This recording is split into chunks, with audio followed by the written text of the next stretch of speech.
this book is called The Hawk and the Dove, and the idea of the book was to try to tell the story of the Cold War through the lives of these two men who had very interesting, overlapping, parallel, sometimes perpendicular lives. So the book starts in 1945. The idea of the book is to begin with the beginning of the Cold War and end with the end, and that maps pretty closely with both of their careers.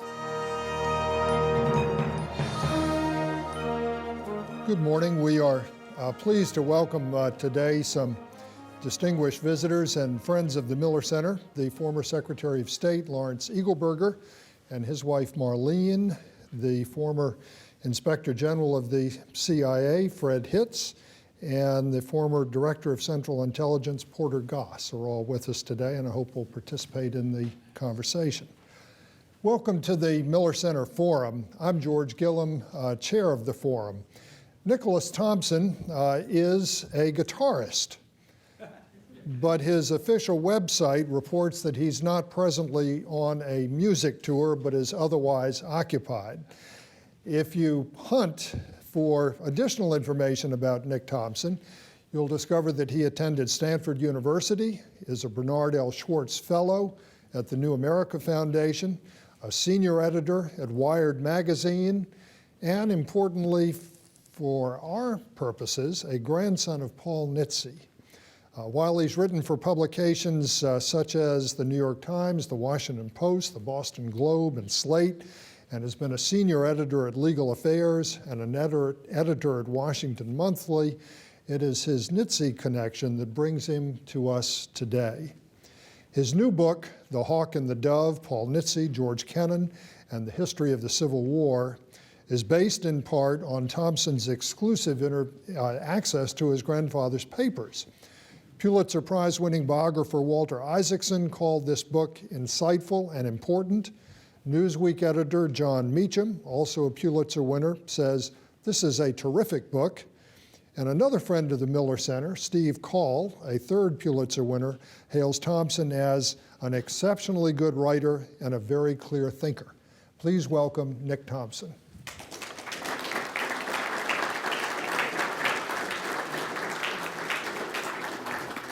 Thank you very much. The last reading I was at, I was told that somebody walked out when they learned it was Nitze's grandson and not Nietzsche's grandson. So if anybody here is under that misimpression, I will pause for a minute and allow you to go.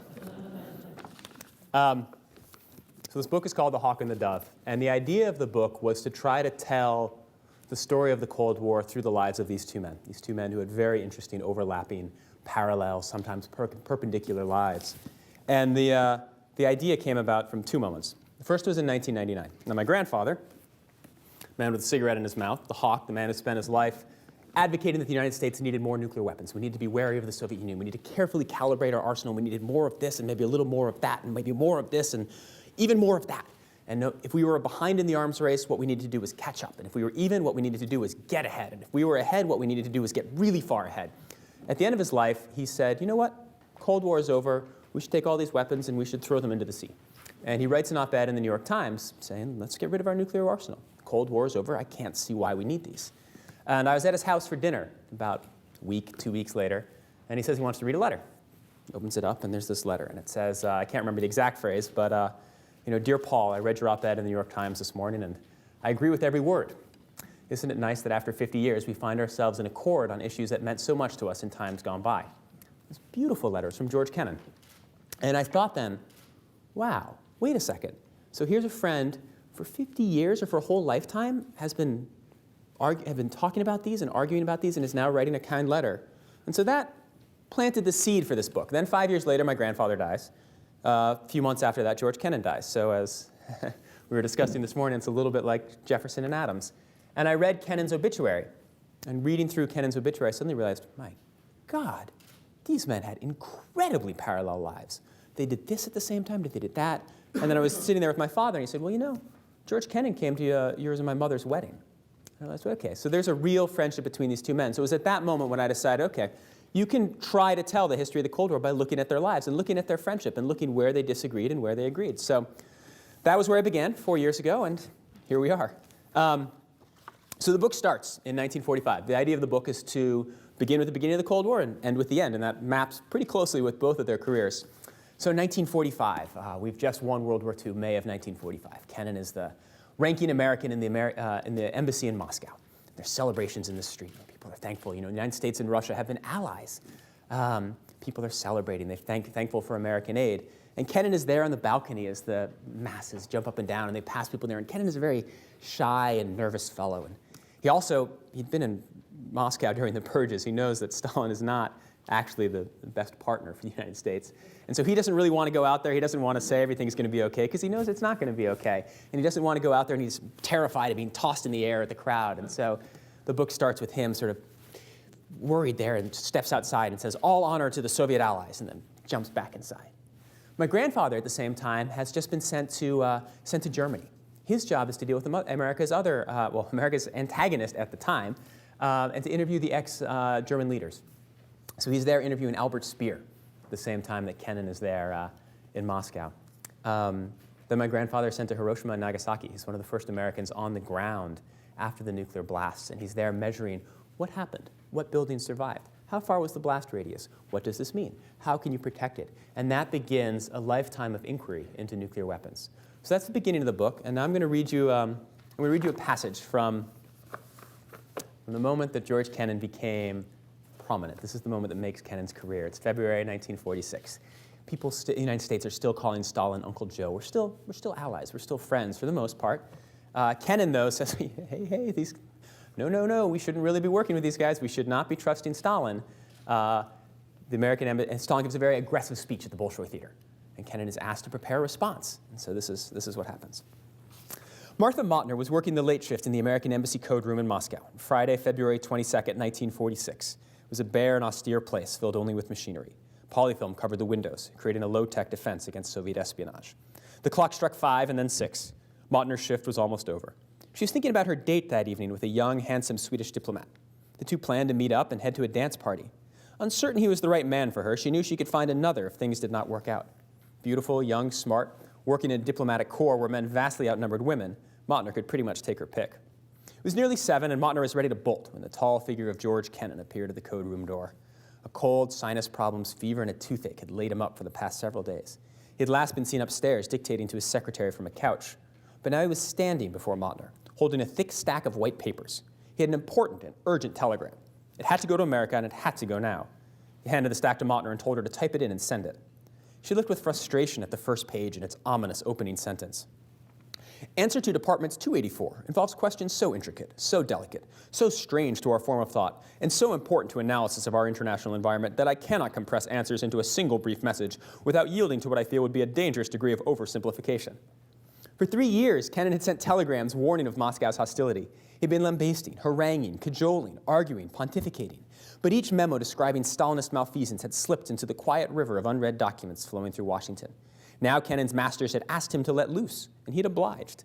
His work combined the weight and breadth of an essay with the clipped urgency of a telegram, and he wanted it sent. Mautner respected and liked Kennan, but she was also a little bored by him. Besides, she had a date to get to. Sending this document would take hours. She gave it a quick scan, quickly got the gist, and handed it back.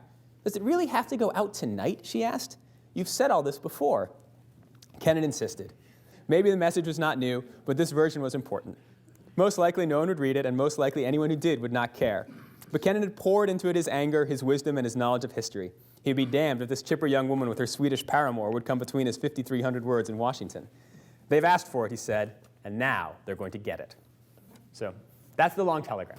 That is the document that makes Kennan's names that we all read in Poli-Sci 101 that says, hold on a second, let's think about Russian history, let's think about Russian goals, let's think about who Stalin is, and let's think about what our policy should be towards them. It's not acquiescence and friendship, it's the beginning of what would become containment. We need to put the Soviets in a box. We don't need to overthrow them, we don't need to take over their country, but we need to stop them from expanding, and we need to understand that almost everything Stalin will do will be in his interests, not ours. But one of the things I loved about this moment is that it's hard to write about the Cold War because, it's hard to write about everything, but it's one of the particular difficulties of writing about the Cold War is that in the early periods, in the periods where Kennan is extremely active, there aren't a whole lot of people who are still alive and who had experience with Kennan in the 1940s. And I finally heard about this woman, Mautner, and you should go meet her. And go to Washington, I call her up, and yes, you can come see me. She's in her mid-80s now, and I sit down in her living room and say, Miss Mautner, I'm writing this book about George Kennan. Do you remember anything about the long telegram and about him? Well, yes, I tried to stop it. As just there were many moments like that where you meet people who have these incredible stories that help make history come alive and help make it more understandable and more interesting and more fun. So that's 1946. Kennan writes the long telegram.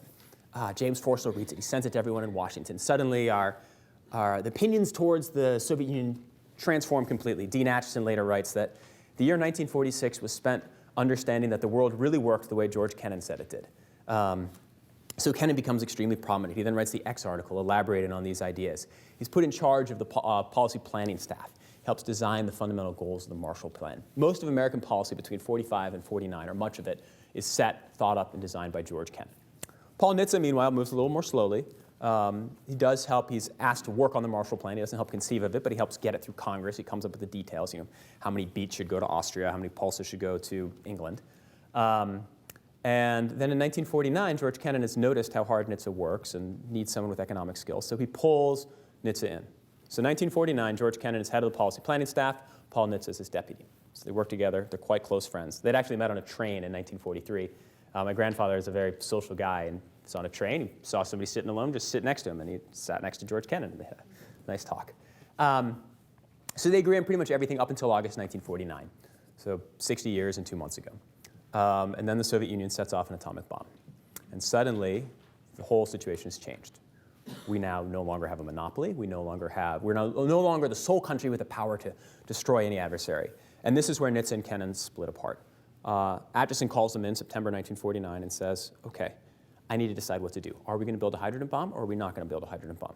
Truman has set up a committee of three: Lilienthal, Lewis Johnson, and Acheson. Acheson is the tiebreaker. We know that Johnson is going to be for a hydrogen bomb. Lilienthal is going to be against it. We don't know what Acheson will think. So Acheson is Truman's tiebreaker. Nitze and Kennan are there to persuade Acheson. They spend the fall. Kennan, and what happens that fall will actually set the patterns for the rest of their lives. Kennan retreats and he goes into an office and he starts to write. He starts to think. He writes this 79-page paper, and it quotes St. Paul, and it quotes Shakespeare, and it's beautiful, and it's very smart. And a lot of things that turn out to be true about the arms race are in this document, and you read it today, and my gosh, well, if we build a hydrogen bomb, the Soviets will follow. And then what will happen next? Well, we will build more bombs, and they will build more bombs. And eventually, the arms race will overtake foreign policy, and we will no longer be able to think strategically about the choices we should make because we'd be so obsessed with these weapons. Very perceptive, very clear. Nitze doesn't go into an office. He actually starts to work the bureaucracy and talk to this person, talk to that person, set security clearances so that this person can't have influence and this person can. And he has a very simple question, which is, if we don't build it, will the Soviets build it? The answer is yes. If the Soviets build it and they succeed and we don't have one, will they have leverage over it? The answer to that is yes. Therefore, we should build it. And he takes that syllogism and he brings it to Acheson, he brings it to everybody. And at the end of 3 months, Kennan has this great paper. Nitze has this persuasive, simple argument, and he's actually worked the bureaucracy. And Kennan hands in his paper. Acheson's not going to read it. Truman's certainly not going to read it. Truman ends up spending 7 minutes at the fateful meeting where the decision to build the hydrogen bomb is made. You can't read a 79-page paper from George Kennan in 7 minutes. So Kennan has done something completely brilliant and totally useless. Nitze has done something very smart and extremely useful and extremely perceptive, and he's worked it. And he helps to influence Acheson, who helps to influence Truman. We do build the hydrogen bomb, and off we go. So that's the beginning. That's the moment Kennan soon leaves the policy planning staff. He comes back. They work together on the Korean War. They actually get on closely. But this is the moment where, where they set their policy paths become clear and their styles of working become clear. Kennan, from this moment on, will become a dissenter, will become a voice from the outside, criticizing the policy that the various administrations make. Nitze will become an insider. He works for every president from Roosevelt to Bush. Those will also explain he's due to certain personality characteristics, he's fired or demoted by Eisenhower, Kennedy, Johnson, Nixon, Ford, Carter, and Bush. So 7 out of 10. But he does work in all these administrations, and his goal is always to become the most influential person he can in those administrations until he's fired or demoted. So this is the beginning of the patterns they take for the rest of their lives. So the next passage I want to read is. George Kennan is the dove. He's the great liberal. He's the great intellectual. He writes beautifully. One of the things my grandfather said that night when he read that letter was, he sort of said it wistfully. He said, George could always write very beautifully. And I remember when he said that, I was thinking, well, that's kind of a compliment, but it seems like he's saying something else. But so Kennan is this great intellectual, this great dove. He's an icon of the left. But for this book, I was also given access to all of his diaries. Of course, I had access to my grandfather's papers, but I also had access to Kennan's diaries, and some of them are not quite as light and sunny as people might think. Here he is in 1957. Kennan's next big task was to prepare a series of talks for BBC Radio. He had accepted a one-year appointment to a special chair at Oxford and agreed to give the prestigious Reith Lectures, an honor bestowed in preceding years on Robert Oppenheimer, Bertrand Russell, and Arnold Toynbee. That summer, mulling the task, he wrote, "To be fully honest, I should give the lectures on why there is no hope in the international situation." He then began to muse about his ideal agenda, merging the United States with Canada and Britain, eliminating Washington, and very good riddance indeed, creating a new capital near Windsor or Ottawa, and then splitting the new nation into 4 regions. This would be followed by population reduction, banning of cars, and a touch of autarky. Quote, "The truth is that democracy in the Western world could be saved from itself only by 50 years of benevolent dictatorship, which would, like a doctor, restore the patient to a reasonable state of origin, and then put him on his own again." How would all this sound on the BBC? So that's George Kennan allowed to muse on a boat. All right, so this is the 1950s. Kennan and Nitze have both been, both want prestigious jobs. The Eisenhower administration were both forced out. Kennan is forced out because, Eisenhower campaigns on a campaign of rollback. Kennan, who has aspirations of being Secretary of State, gives a speech denouncing rollback in January of 1953, which politically not the wisest thing you can do. I've got Kennan's FBI file, and there's a little note from Hoover. Mr. Kennan just murdered himself politically.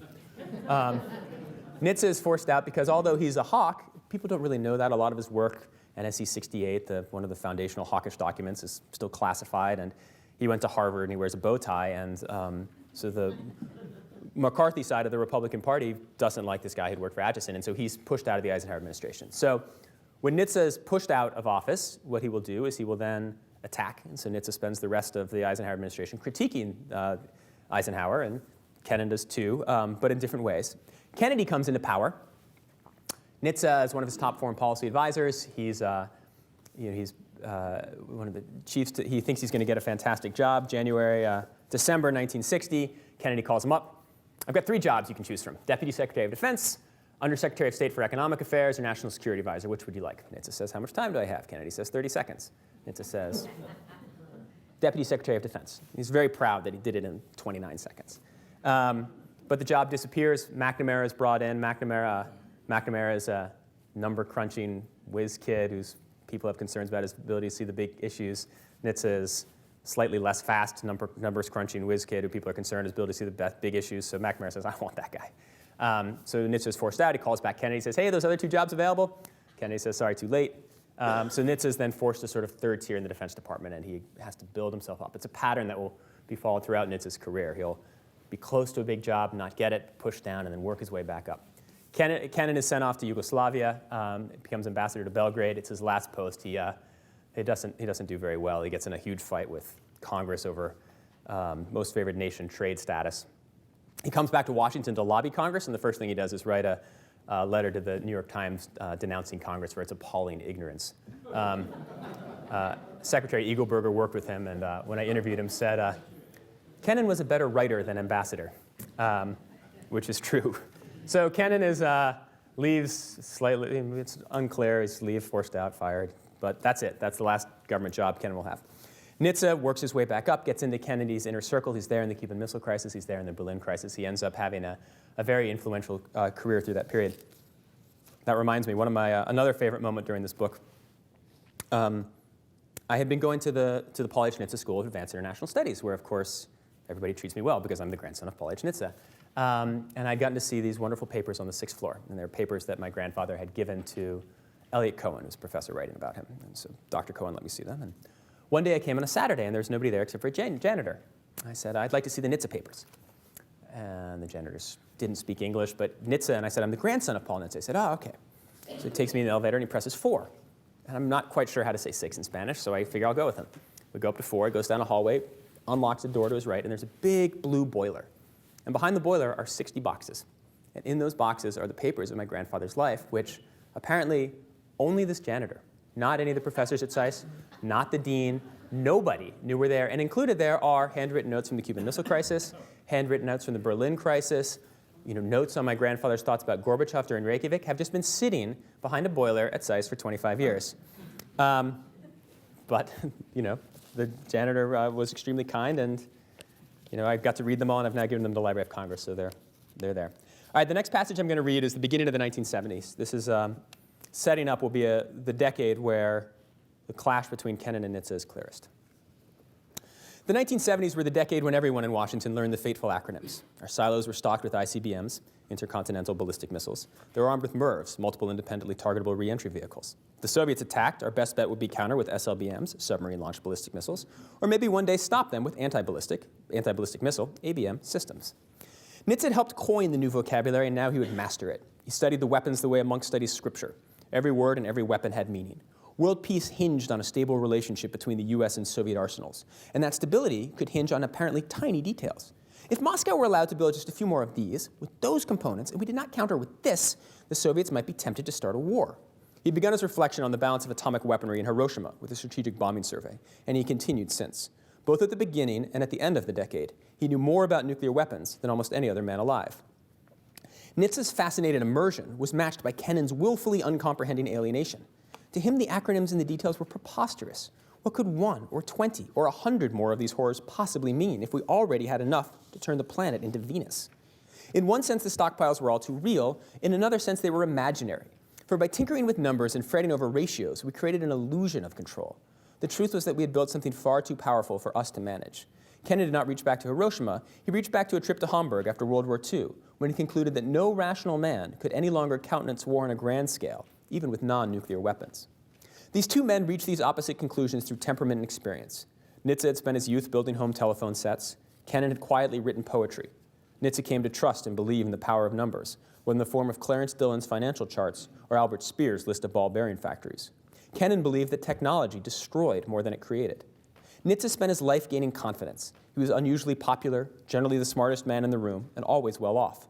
From the death of his mother soon after birth, Kennan spent his life learning doubt, self-doubt, as well as doubt in the wisdom of the men making decisions for the world.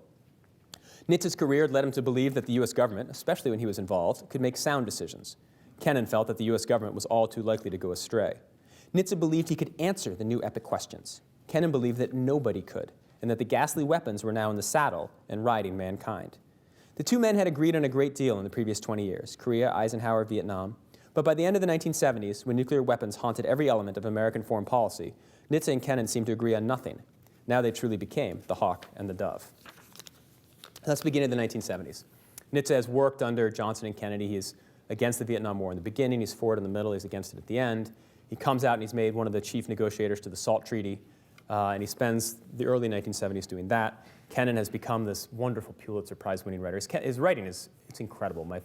Writing a book about George Kennan is somewhat daunting because you read his books and you think, why would anybody read this book if they could read those books? Sort of a similar feeling when you read about my grandfather's life. It's this incredibly interesting life.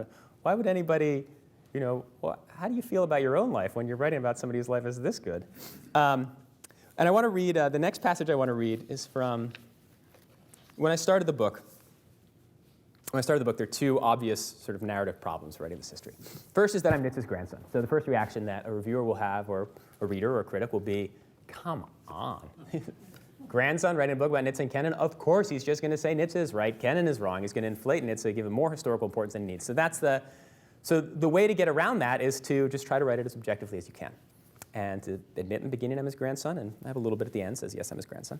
But in the middle, try to help the reader, or write it so that the reader will forget and just think that you're a historian. So that's what I tried to do, and we'll let readers be the judge of whether I succeeded. The second narrative problem is that my grandfather's life is extremely interesting and complicated, or at first glance, my grandfather's life is extremely interesting and complicated from the beginning to the end. He's always there. He's always fighting. There's always a conflict of some sort. There's always some way you can make the history interesting. When I started the book, I thought, Kennan in the 1970s, he's just writing these books and these histories, and it's going to get a little dull. And I didn't know what I would find. And so I started to research that period. I saw that he had helped work with the CIA to bring Svetlana Stalin to the United States. That's an interesting lead. She's still alive. Track her down and send her a letter. Turns out not only is she still alive, but turns out she had this incredibly emotionally intense relationship with Kennan, which involves her crashing cars into people's houses, getting drunk, and Kennan have to pick her up at the police stations. She goes off and lives at Taliesin, the sort of cultish group devoted to Frank Lloyd Wright and Frank Lloyd Wright's widow believes that she's the reincarnation of Frank Lloyd Wright's dead daughter, which is great. She then marries that person's father, which is also great, but then she conceives another child, which is not so great because it disrupts Olgivanna Lloyd Wright's communication with the dead. So she calls Kennan to try to get Kennan to convince Svetlana to have an abortion, which to anybody here who knew George Kennan was not going to go over very well. So it turns out there's all this wonderful drama that I stumbled upon that hasn't been written about before. So I'm going to read. And the other thing about Svetlana is she's cast as sort of a crazy woman in a lot of books, and Stalin. I mean, of course she has a father complex. That's true, but about her father. But she's also incredibly brilliant, and I'm going to read a letter that she sent to George Kennan, which when I showed it to Kennan's son-in-law, son-in-laws are very good observers of their father-in-laws, his jaw dropped. And this is what she said. Dear George, I think I should tell you something that has been so many times on my lips in these recent years. There's something I always wanted to express to you, somehow, sometime, in some possible way. I must put it in a very short, simple message. Dear George, you are unhappy. This is very obvious, because you constantly betray yourself. You do not allow yourself to be yourself. You've put yourself and all your life into the pattern of, pardon me please, that deadly Presbyterian righteousness which looks good only in pronouncements from the pulpit, which is based on human experiences of a different era and different people. You're one of those naturally by birth great American idealists to whom artists, utopians, and politicians belong just as well. People like Lincoln, Whitman, Frank Lloyd Wright, yes, Thoreau, and many others were born to be constantly misunderstood, to suffer through their lives of great discoveries, fighting with miserable middle-class, mediocre mentality of their own compatriots and of the rest of the world. People whose genius would be recognized too late. You're a writer, not that academic type of historian who collects awards every year from all important institutions of the world. Do those awards make you happier? You could have written a great number of books of your own philosophy. It would be the most perfect American philosophy. It was your own fault that you never allowed yourself to be what you are, to be what you've been born for. My dear George, I wish you not to be so frustrated, hopeless, and sad about yourself. You could just allow yourself the way of life you wanted in Scotland or elsewhere, where you could separate yourself from the killing vanity of your home in Princeton, from that depressing Norwegian narrow practicality of your wife, from constant calls from Washington which frustrate you and remind you that you are a retired ambassador. You do not need another award from some historical society. You have them all. One thing that would make you happy would be a book where you could freely express yourself, your philosophy of history, your view of your fellow Americans, your love to them all. And that's Stalin's daughter writing to George Kennan. So this is lots of other things turned out to make the 1970s a wonderful period in George Kennan's life to write about, but this was one particular angle. I want to read another letter, a short one. Kennan and my grandfather, they were close. They weren't best of friends, but they had a sort of distanced intimacy. And there are letters back and forth. After those Wreath lectures that I told you about, Dean Acheson attacked Kennan and calls up Nitze and says, will you join me in this attack? And Nitze says, well, I agree with you on all your points and disagree with George, but I'm not going to criticize him in public. And there are all these sort of these kind moments that popped up in my research where they either refused to criticize each other or said a nice word at a low point in the other's career. My grandfather used to say, I don't disagree with George on anything, except matters of substance. So this is March of 1977. It's a low point in my grandfather's career. He always wanted to be Secretary of State, always wanted to be Secretary of Defense. And 1976, he's 69 years old. He's getting up there. Best way to get a good job like that in Washington, or one of the best ways, is to bet early on a candidate. So he looks at the field and, aha, this governor from Georgia. Let's bet on him. So he's an early donor to the Carter campaign, puts a bumper sticker on his Mercedes, and he gets a lot of influence. So the summer of 76, he's invited down to Plains. And there are 8 people invited, and they all sit in a circle. And Carter says, tell me about foreign policy. And the other 7 all say, well, Mr. President, you're so smart and so wonderful, and there are a few issues right here. My grandfather pulls out a whole series of charts and says, actually, you have everything, absolutely everything wrong, and here's the way it should be. Afterwards, 7 of those 8 people are given top jobs in the Carter administration. One of them is left out. In fact, Harold Brown, who becomes Secretary of Defense, tries to bring my grandfather into sort of a third-tier position, and Carter says, I don't want him anywhere near this administration. Big mistake on Carter's part, because Nitze will then spend the next 4 years very successfully battering the Carter administration. But he does slip up at one moment, and this is when Paul Warnke, another one of the men in that circle, was given a job as both the lead negotiator for SALT II and the head of Arms Control and Disarmament Agency. And on the Senate floor, my grandfather gets sort of mean in a way that he didn't do normally. And at one point, he's asked by a senator from New Hampshire, are you a better American than Paul Warnke? He says, well, yes, I am. And it's a rare lapse on Nitze's part, and his friends are not happy about it. No one is happy about it. He's getting critiques from everybody. I interviewed lots of people who said, I loved your grandfather. Grandfather was incredible. I disagreed with him, but the one thing I didn't understand, why did he do that to Paul Warnke? And that came up a number of times. But after this happens, where my grandfather started sitting at home thinking, my gosh, what has happened to me? I've let this sort of anger consume me. He gets this letter from George Kennan. Dear Paul, we have our differences of outlook, which is not surprising. But you know I am sure that I have never questioned your complete sincerity and intellectual integrity, and that no difference of this nature affect in the slightest degree the confidence and affection I feel towards you as a friend. Sincerely, George. It's a beautiful, kind, sweet letter at a very important moment in my grandfather's career. So as we know, Paul Nitze picks himself up. He's brought into the Reagan administration's chief arms negotiator. To some on the left, what a horrible move, you know. Putting Paul Nitze in charge of arms control is like putting the Pope in charge of abortion rights, says Barbara Tuchman. But people on the right, for example, Richard Pearl, recognized that actually if Paul Nitze is put into government to get an arms treaty, Paul Nitze will get an arms treaty. Pearl denounces Nitze as an inveterate problem solver. So my grandfather comes in, he goes off on his famous walk in the woods, trying to complete breach of protocol, tries to negotiate an arms treaty on his own. He stays in, amazingly, he's not fired then for all the times he was fired. It's incredible that the one thing he did, which you would think would get him fired immediately, doesn't get him fired, but that's due to very smart strategic positioning. So this passage I'm going to read is from the Reykjavik Arms Talks. And this is where it's the climax. Few lives have a single day as intense as Paul Nitze's October 12, 1986. Phyllis, his beloved wife of 54 years, was dying of emphysema. He was finding it harder and harder to concentrate. Set to turn 80 in 3 months, he had flown to Iceland with President Reagan for another round of negotiations with Gorbachev at the Hofty House, a white Art Nouveau building on the outskirts of Reykjavik. For more than 40 years since he had walked in the radioactive rubble of Hiroshima, Nitze had obsessed over the forces unleashed by the Manhattan Project. And though it was his job to talk about them dispassionately, they still haunted him. Now in Iceland, he had the best chance of his life to entomb the horrors deep underground. When it started, Nitze suspected a trap. He had heard rumblings that Gorbachev might offer a serious deal, but the Soviet leader would not mean it, or he'd rig it so the United States would have to reject it and appear set on war. Nitze was thus pleasantly surprised when, at the first meeting on the morning of October 11th, Gorbachev offered real concessions, proposing to eliminate the Soviet SS-20s threatening Europe and reducing all weaponry by 50%. After that first conversation, the 9-man American team gathered in a tiny acrylic bubble inside the U.S. Embassy. Nitze called the Soviet proposal the best we have received in 25 years. At 8 that evening, Nitze sat down to work out the details with Soviet negotiator Marshal Sergei Akrameyev, a veteran of World War II, who'd been wounded at the siege of Leningrad and who later led the invasion of Afghanistan. He was the toughest man Nitze ever negotiated with and probably the smartest. They met in a conference room with a long table in the elegant Hofty House, flanked by beverages and a buffet. Good evening. I hope that today we'll be able to make real progress, began Nitze, according to a transcript of the meeting. The first order of business was how exactly to reduce armaments by 50%. The Soviets wanted to cut each category of weapons by 50%. Nitze did not like that idea, for the same reason he did not like so many proposed arms deals over the past 16 years. The Soviets were starting with more heavy ICBMs, and if both sides simply halved their numbers, the Soviets would still have more. Wouldn't it be better if the two sides reduced to equal levels? Nitze and Akrameyev argued the point back and forth. The conversation was intense but respectful, with each side yielding a bit when they hit an impasse.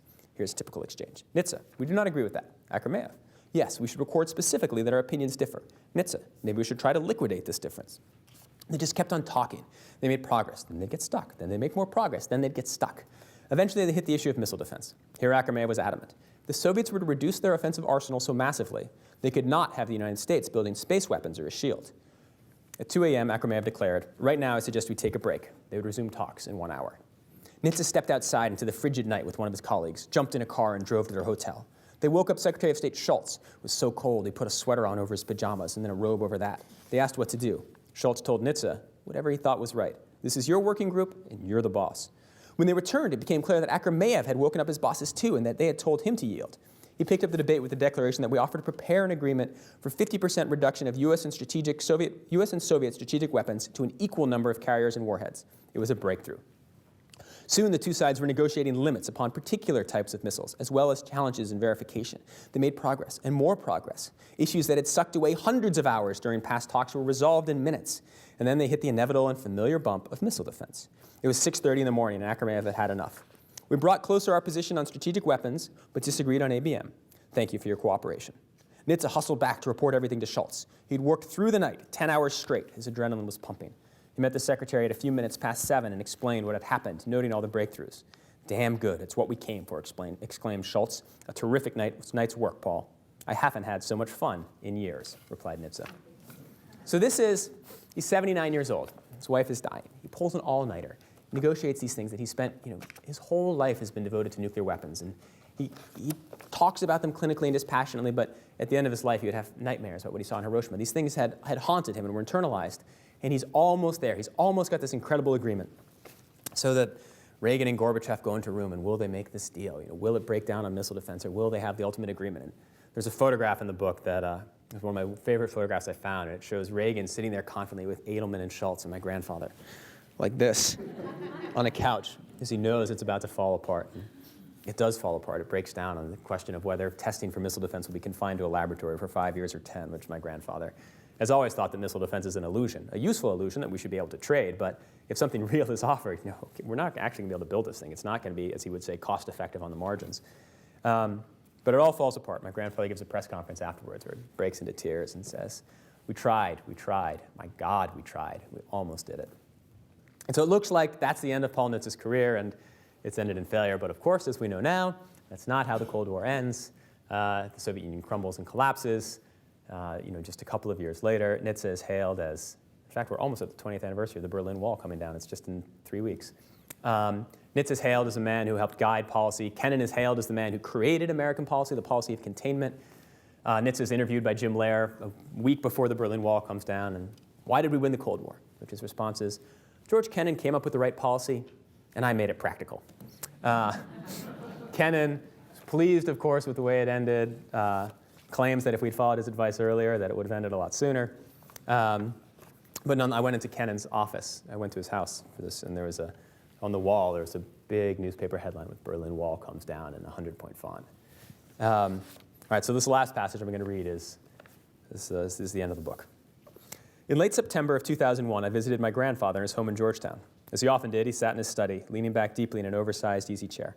A cane rested by his side. Books were stacked on a table next to a small silver bowl of nuts and a glass of red wine. He moved slowly and had grown a light, scratchy beard. He talked infrequently and with great effort, and I often come just to sit near him and keep him company. Sometimes I would read to him. This day he started by saying how shaken he had been by the terrorist attacks on the Pentagon and the World Trade Center. I nodded and told him I agreed. After waiting for a bit, I decided to ask a question. I looked over his bookshelf and noticed the complete works of Conrad, each conspicuously worn. How, Gramps, did you have time to read all these books when you were negotiating all the arms treaties? Missiles are boring, he replied deliberately. Conrad is interesting. He then began to reflect a bit over his life. Again, he paused. Sometimes I think I have had so much more luck than I deserve. That evening, I wrote down another nugget of wisdom he passed on that day. I keep going because I still find it interesting. 3 years later, in the summer of 2004, we had our last conversation. I came by to tell him of my engagement and plans for a wedding that I knew he was far too frail to attend. Is she kind, he asked. Yes, I replied. He then came back with the last sentence he ever said to me. Tell me about her. On October 19, 2004, he let go his grip on life. Kennan gave one final public interview in 2002 when he was 98, warning that the United States should not rush into Iraq. Quote, war has a momentum of its own, and it carries you away from all thoughtful intentions when you get into it.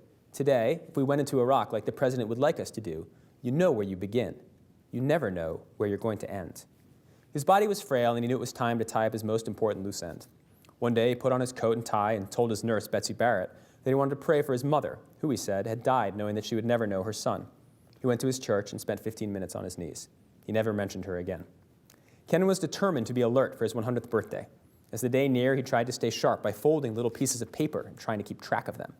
But he knew he was losing control of his mind, just as his wife of more than 70 years had. Annalisa was of sound body, but she could no longer remember what she had done during the day. One of the last things Barrett remembers is Kennan tenderly looking at Annalisa, who he knew could no longer understand him. He wished, he said, that we could go down the steps and out through the door together. He died at age 101 on March 17, 2005, just 149 days after the death of his lifelong rival and friend.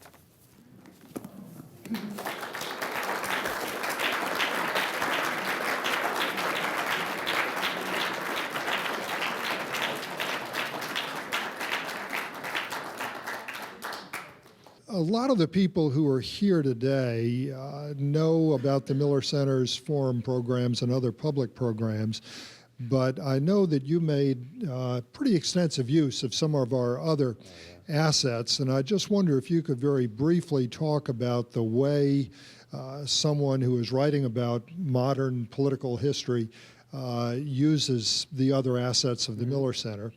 And then secondly, I'd like to ask you to tell us a little bit about the way your two principals viewed the presidents with whom they served or who they were able to observe closely. Which president did each most admire? Well, the Miller Center's historical resources have haunted me.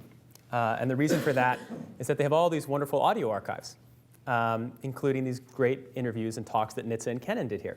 So they're great. Of course, they have these oral histories, which I read, and if you want to learn about the Reagan administration, or you want to learn about anything, you go and one of the first things you do is you check the Miller Center oral histories.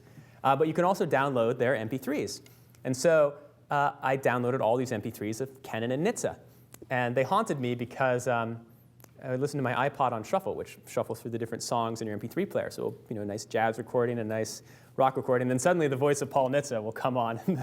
You're trying to relax and listen to music, and you'll be reminded of what you actually should be doing. So, I mean, more seriously, the way I use these archives is, the way I would work is I would I outline the book section by section and scene by scene, trying to figure out where the most interesting moments in the lives of these two men are. And then after I had done that, I would sort of go chapter by chapter, researching and writing as I went. And I would call everybody I could find who was still alive, who knew something about that period. The second thing you would do is, it's not quite as good as an interview, but pretty close, which is the oral history transcripts, which is where the Miller Center comes in. Read all the secondary material, and then you go dig in archives for things like letters.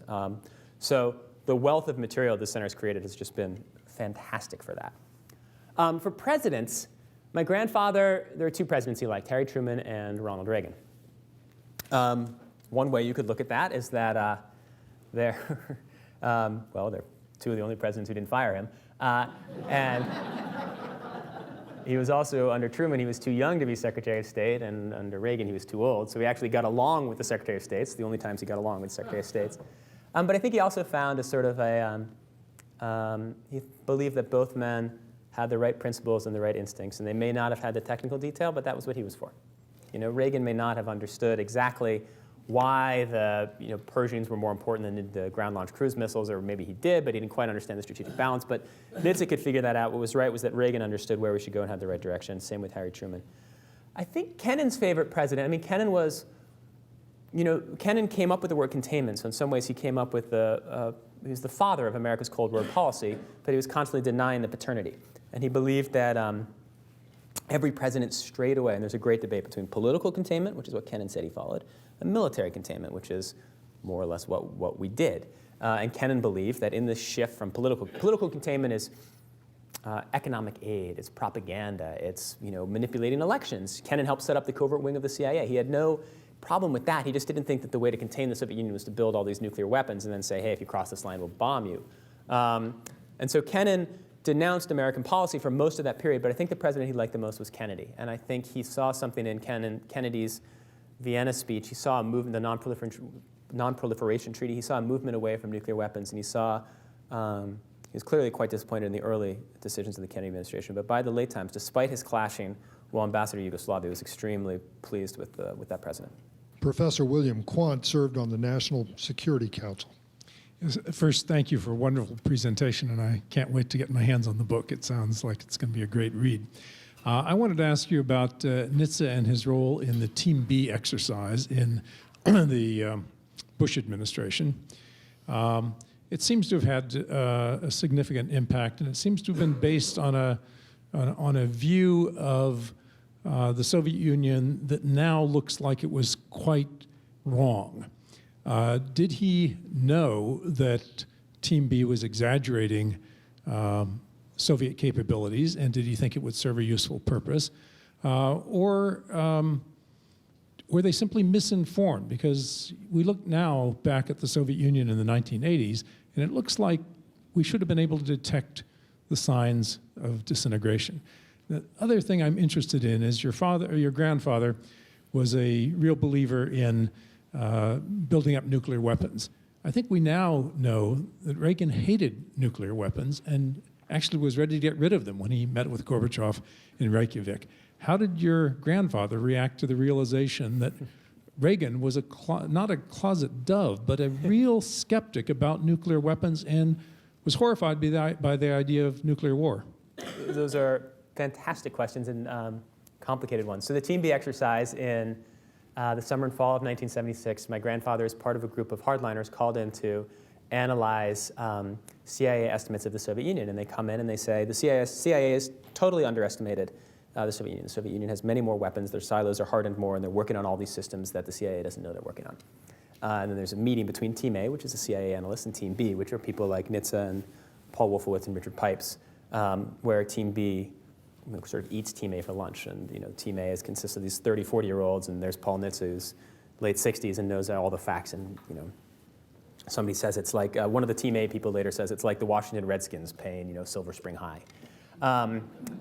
But it turns out that, as we now know from looking at the Soviet archives, that Team B was wrong. That Team A was wrong too. Team A overestimated Soviet strength, and Team B really overestimated Soviet strength. But I don't think my grandfather knew that. I don't think he was manipulating public opinion or pretending. And the reason I think that is I interviewed, for example, William Van Cleve, who served on Team B, and he still believes that Team B was right, and he can make a persuasive case that if you look at Soviet documents this way, they really did have these weapons. So my belief is that Team B overestimated, and most historians believe that Team B overestimated. But I think if my grandfather were alive, he would still defend that exercise and say, look, he might say we were right and argue with me about, he would certainly argue with me. That's his nature. It was wonderful about him. He might argue and say, look, we were right, or he might argue and say, okay, maybe we were wrong on these facts, but it was to the best of our knowledge what it was. So I don't think there's no evidence that he actually knew he was overstating it. In fact, there's little evidence that he actually even thought later that he had overstated it. To Reagan, I think my grandfather's response would be, well, I sort of sense that about President Reagan. In fact, my grandfather might say that he too was a closet abolitionist. And that he too, his whole life wanted to get rid of all of these things. He just wanted to do what was in the best interest of the United States, and getting rid of nuclear weapons was not in the best interest of strategic stability. My grandfather didn't want arms weapons. He didn't want weapons for the sake of weapons. There wasn't some, he's on payroll of Lockheed Martin. He really believed that if the Soviet Union had the power to convincingly launch a first strike against the United States, it would either do so or it would threaten to do so and use that power to gain leverage on smaller matters, whether they're Berlin or whether it's Angola. And so we needed to prevent them from being in that position. But while he thought that, he still thought that a stable and the best stable position to be at would be 0-0. Just how do we get there? And there was an interview he gave in the 80s, which I thought was very interesting. And somebody said, how can you be for peace and against arms control? And he said, arms control doesn't bring about peace. Deterrence brings about peace. Arms control can get you there if you have the right agreement, but the wrong arms control agreement actually takes you further from peace. And so I think my grandfather, to your question, would have said, yes, I too, like Reagan, was a nuclear abolitionist. I just didn't think we should get rid of them all immediately. Nick, this book shows that you're at the beginning of a terrific career as an historian. And I wanted to ask you to go perhaps a little bit beyond what you feel comfortable with, but you've picked two men here, your grandfather, of course, and you referred to the NSC 68 document that he worked so hard on at the end of the Truman administration. You've also talked about Kennan's ex-telegram. Are you a believer that human beings, civil servants, can have the kind of impact on history that one would think, or do you think, as is popular now among historians, it's more determinative factors like economics and the climate or whatever that governs how nations interact? Oh, boy. Yes.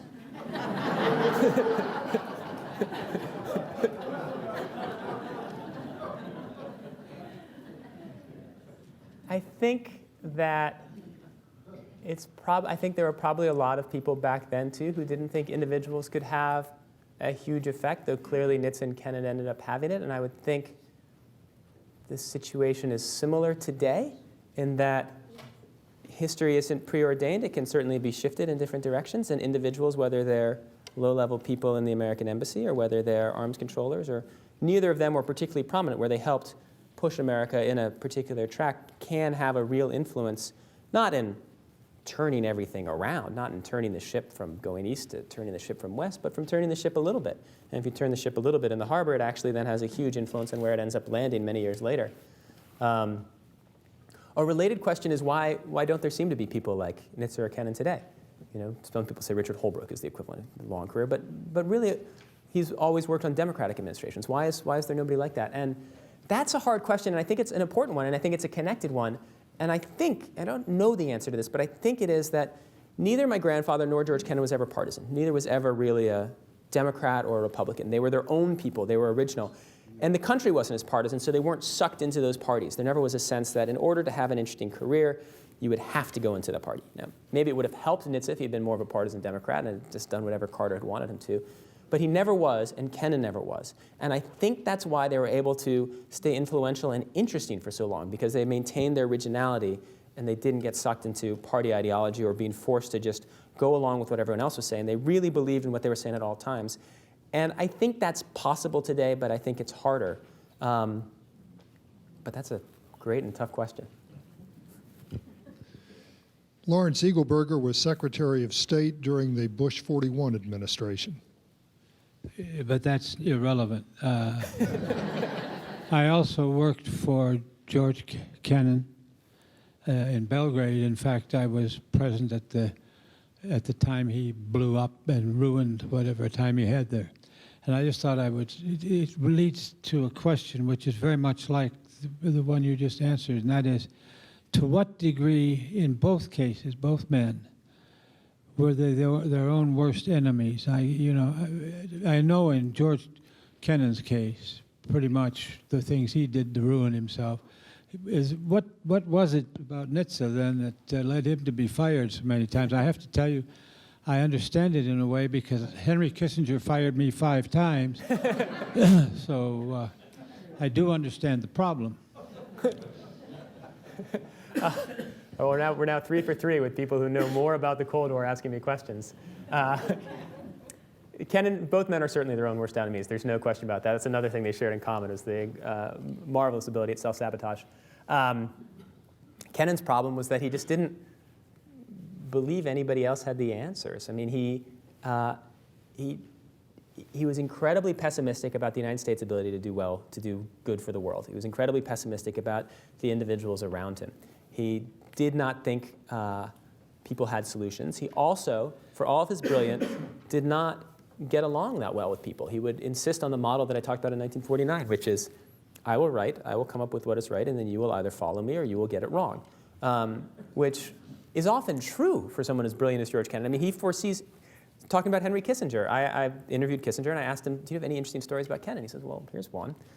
1969, Kennan comes into my office and says, Mr. Kissinger, I think you're making a mistake in preparing to open relations with China. To which Kissinger says, what? To which Kennan says, well, I've been observing the way you've been playing with the exchange rates in Taiwan. And I know that you're using that as a way to set up what's about a big initiative with China. And Kissinger was just blown away that somebody could see in the details something that far ahead, which was true, and it was why he was doing it. I mean, Kennan was incredibly wise and perceptive, but he was unable to put that back inside of himself and actually work with other people. And that was his undoing at every job he ever had. Nitze's problem was both his virtue. I mean, Nitze, the way he talked to everybody, whether they're a 20-year-old or whether they're a president, is the same. He would engage with you and he would argue with you, and that's great when you're his grandson or he has all these young people who rise up the bureaucracy with him, and they adore him because he talks to them on an equal level. And generally, when people are below you, they enjoy talking at an equal level. When people are above you, they don't so much enjoy talking with you on an equal level. So that was a large part of his problem, is that he didn't defer to presidents the way he thought they should, the way the presidents thought he should. Lyndon Johnson, when he comes into the presidency, calls Nitze into his office. And Nitze prepares for the meeting. He's Secretary of the Navy. What exactly should it? And Johnson just has him sit on a couch for several hours while Johnson makes calls and looks at TVs. And Nitze believes it's part of a test to see how deferential he will be. And Nitze fails the test because he despises it and walks away in anger. He never was able to work with people above him that well, and that eventually led to his undoing. But the fact that he was able to work with people below him so well also led to his longevity. He had a great eye for talent, and he nurtured them. He had 4 interns in 1969. He starts a new organization, the Lobby for Missile Defense. He runs it for 3 months, but he brings 4 people to Washington. His 4 interns are Edward Luttwak, Paul Wolfowitz, Richard Pearl, and Peter Wilson. So he's pretty good at identifying talent and then helping bring them along. I'm not so sure about Richard Pearl, but anyway. Certainly influential. Okay, but if I may just Sure. for a minute tell you about the case in Belgrade, because he had a long talk with Tito shortly before the Belgrade conference of the non-aligned. And Tito assured him that everything was going to be very quiet, there would be no problems that the United States needed to worry about. So he reported all that back to Washington. The conference took place, the Soviets blew up a 100 megaton bomb right in the middle of the, not at, but in the middle of the conference. And the Yugoslavs, as hosts of the conference, made the statement that there was nothing really wrong with that. The Soviets needed to do it because of their problems with the United States, which irritated Washington slightly, and more than slightly irritated Kennan because he predicted the other approach. He then started to attack the Yugoslavs in public every time he got a chance. And that is what led, over a period of time, to the Congress passing all of these resolutions sanctioning Yugoslavia. Then when they did that, Kennan, in his in great ire, sends a message back saying that it is the Congress that has destroyed my ability to work with Yugoslavia. I therefore resign. He was the creator of his own disaster, and he was a sweetheart personally. He was a terrible diplomat, and I went there as a middle-level Foreign Service officer, thoroughly expecting I was going to be sitting at the knees of this great Foreign Service officer, the greatest ever produced. And within about 6 weeks, I realized I was in the wrong place. He was not a good diplomat in any respect that I ever saw. He was brilliant in his writing, and but he was, as a diplomat, he was a failure. And it really, including the speech when he comes out of Moscow and attacks the Soviet Union, and then is terribly surprised when the Soviets declare him persona non grata, so that he never was able to go back and be the ambassador he had always wanted to be to the Soviet Union. I'll shut up now, but I just wanted the people to know that It's all absolutely true. Kennan was a great disappointment to me, although at the same time, a wonderful man. My wife and I attended his 100th birthday, and he was still compos mentis, more or less, and he was a sweetheart then as well, but he was the world's greatest disappointment to me in my professional life. I was initially going to ask a question about people that, focusing particularly on Paul Nitze, with whom I worked, people that he worked with, admired, or who he saw as detractors. I was thinking in particular during the 80s when he was serving in the administration then and with George Shultz. And George Shultz was a very complimentary admirer of Paul, and I think even after the walk in the woods, I think it was because of George, that's what kept him on in the State Department, and he continued his work. There might be some other people that, detractors or otherwise, that maybe came to your attention as you were doing your book. But the other question, too, if I could, is did either of them, Kennan or Nitze, in your work on this book, did they have self-doubts toward the ends of their career about their thoughts, their thinking, their philosophies, their approaches to the Cold War? I was thinking of Paul's article on nuclear weapons that he wrote in the early 90s, that, yes, it's time to get rid of these things. Did that reflect a self-doubt about his whole thinking during the Cold War? Were there examples in Kennan's life where they thought and wondered about, did they have it right? Wow. Well, to the first part, yes, Shultz was absolutely Nitze's defender. It's why Nitze survived the walk in the woods. And the way that Nitze became close to Shultz begins with an anecdote, which I think is great, which is General Rowney and Nitze are given sort of equal positions in the administration, and they're told, where do you want your offices to be? And Rowney, or so the story goes, Rowney says, well, I'd like to make sure I have a private John. Nitze says, I'd like to be as close to Shultz as possible. Nitze and Shultz become dear friends. Shultz relies on Nitze for arms control advice, so that's absolutely how Nitze survives that period. Self-doubt. Nitze didn't, I don't know his deepest thoughts at that period. I was too young to figure it out or to remember, and he didn't write anything or didn't say anything to anybody. Maybe. There are lots of interviews where he's asked, why did we win the Cold War, or what did you think about our policies during the Cold War? And he says, well, we came up with all the right ones. Well, then why are you, why are you in favor of getting rid of all these weapons that you were so in favor of us getting? Well, because times have changed. Because the situation is different, because we needed them then and we don't need them now. Was that completely accurate? I don't know. I suspect it was mostly accurate, but I also suspect he may have wondered from time to time, but there are very few hints in things he said or things he wrote down. Kennan was consumed by self-doubt. Self-doubt defined Kennan in a way. But it's kind of an egotistical kind of self-doubt. It's the sort of the doubt that people will understand your wisdom and that people will listen to you. And so even when he's being influential and even when people are paying attention to him, he has these long diary entries about, my time on this public stage is finished. There's no longer any reason for me to hold forth my pen again. So it's not doubt that you're right. It's doubt that your correctness is being perceived. He certainly doubted he certainly regretted what became of the X article, what became of the idea of containment. He certainly regretted the creation of his role in setting up the covert operations wing of the CIA. He later said that was the greatest mistake he ever made. But those were never, he would go back and say, I had the right idea and it was implemented incorrectly, not I had the wrong idea. I don't think he ever went back and said, I had the wrong idea. And both men, in fact, in their memoirs and later writings, corrected the historical record so that they didn't make quite as many mistakes as they had in the past. For 1965, my grandfather is called in the room by Lyndon Johnson, and it's the big question about the troop buildup. Should we bring in more troops? And Johnson says to Nitze, should we do it? If we do it, will we succeed? And Nitze says, 60-40. So I found in those boxes in the boiler room, I found the exact transcript of that conversation, which Nitze must have been working off of, because it's all exactly that. Except in Nitze's memoirs, transcript same, until the last question, will this succeed? About 40-60. So. We've learned a whole new concept, narcissistic self-doubt. Nick Thompson will be signing books in the anteroom at the end of the forum, and may I ask that everyone remain in their seats and give him the opportunity to get out there and get his pen sharpened. And please join me in thanking Nicholas Thompson.